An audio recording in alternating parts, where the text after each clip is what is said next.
The following has been paid for by the Penn's World Order.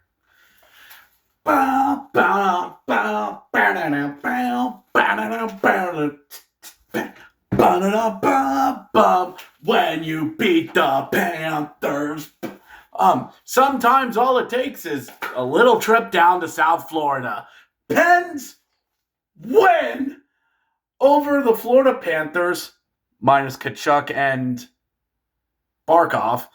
But hey, they don't ask how you did it. All they know is that you did it. Another 2 points in the standings for the Pittsburgh Penguins. This is the Let's Go Pens fan react as I react to each and every Pittsburgh Penguins game. Like and subscribe to Hack Studios here on the YouTube channels. All right.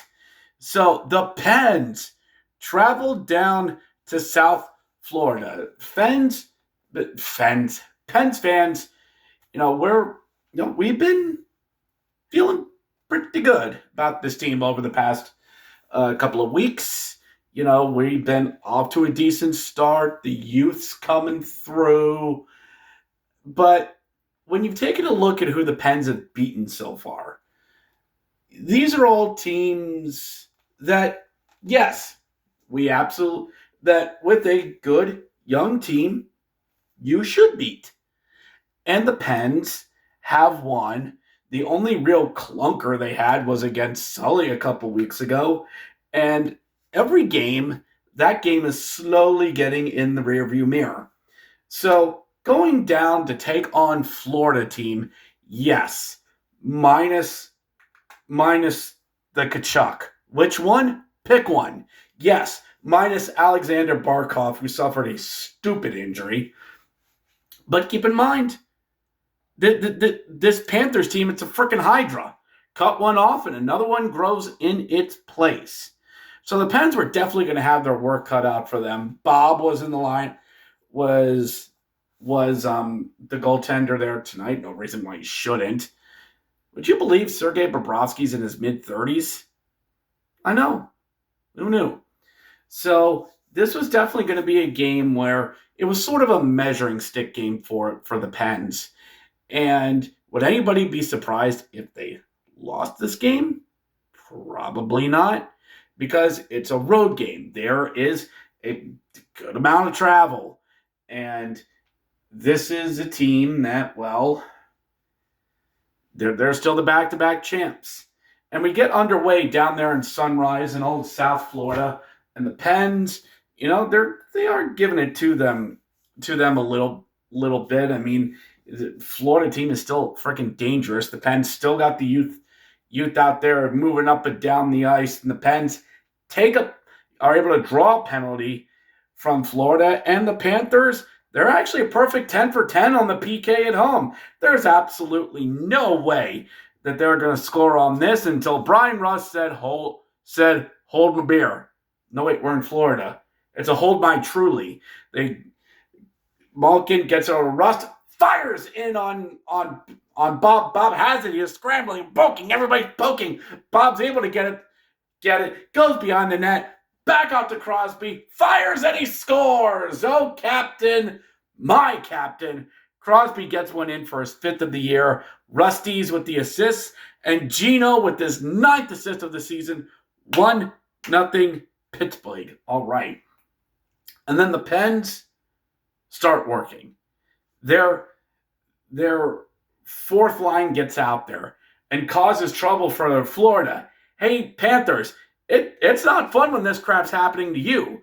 And the Pens just go after them, causing trouble, throwing pucks in on Bob. And you think one of these things just might get through. They have a lot of in-zone time.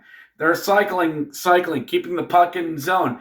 Erik Karlsson at the point. Wines, fires, deflected, scores!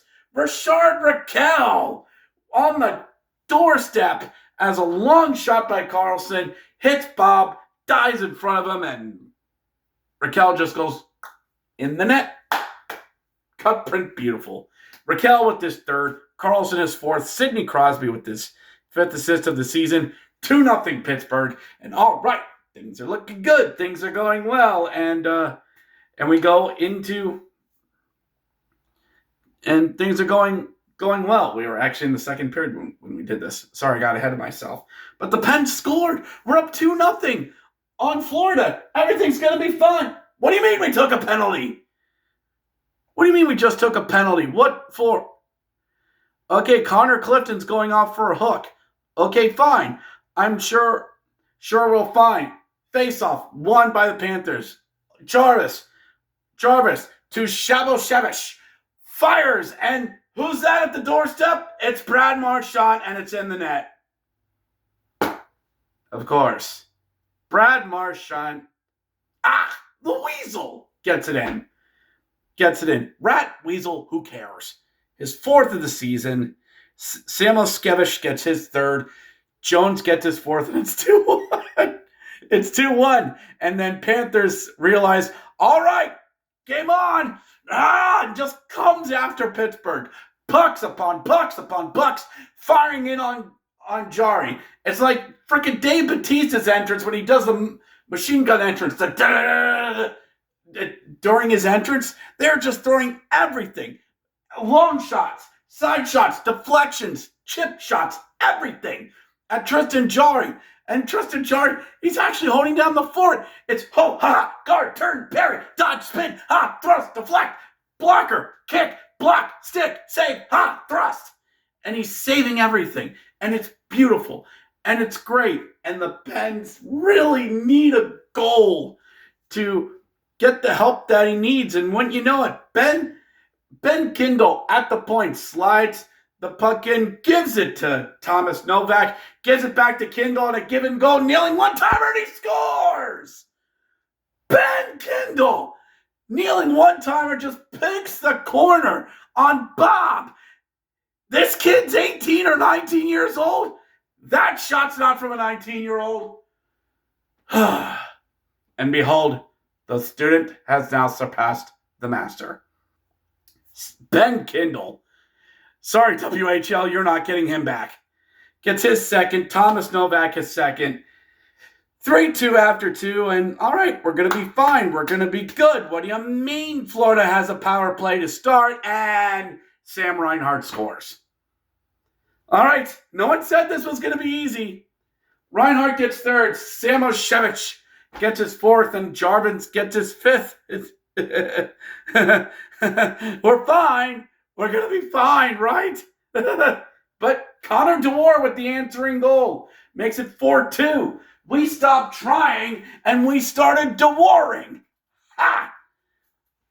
Connor DeWar makes it 4-2, an assist to Eric Carlson. And that should be 4-2. We should be fine, but midway through the 3rd, Brad Marchand goes, I score. Puts one in. With an assist from Listerine. I know it's Listerine. And Eric Lundell, the Charlotte connection, gets it in to make it 4-3 and makes it a little bit of a worry. But less than a minute later, power play for the Pens. And then Malkin to Raquel, crossing feet over to Crosby. And another power play goal. Liquid hockey like olive oil off a tabletop counter. Smooth. Delightful. Crosby gets his 6th, his 3rd point of the game, it should be. His 3rd point of the game. Raquel with his 5th, Malkin with his 10th. 5-3 Pittsburgh. They pull Bob with 3 minutes to go, but it doesn't matter, and Pens win and defeat the Florida Panthers. And the cynic would look at this and go, yeah, you beat them without Barkov and Tkachuk. Sure. But lest we not forget, the Panthers are still loaded. They'll still score. They are still the defending Stanley Cup champions until they're not. So, Pens get 5 goals on 16 shots. Booby. Ugh. And the Panthers put 37 on Tristan Jarry, and 3 goals went in. But still, it's a win. It's a win on the board. And the Pens do another complete 60-minute game. What the heck is this team? 6-2. Again, I know it's October. But, I mean, we're tied with the Devils. If we cared about division standings right now, we're tied with the Devils. We've actually won 4 in a row. What is life right now? Maybe we should thank Sully. We've won 4 games since he beat us. Kindle's coming through. Brunicki, I mean, he's doing a good job as a defenseman. Nobody has to say anything about him. Chris Letang's been decent enough. Jari's saving. We're 4-1 on the road. And we play Columbus on Saturday. And I know this story. It's Hall of Fame night. This screams a game the Pens are going to lose. Classic letdown spot. You beat Florida, we lose to Columbus. We've already won the week, and that's fine. But, I mean, wow. Yes, it's early. Is it okay to believe? Is it okay to believe yet? I don't know. The calendar hasn't flipped yet. So we'll see, but at least we're not the Tampa Bay Lightning. So that'll do it for the Let's Go Pens video. The Pens will be back at it on Saturday night against Columbus. That video will be a little bit late getting out, but who knows? I might actually get it out that night after all. But until then, let the good times roll, as the Joker once said. Let's go, Pens. We'll catch you next time.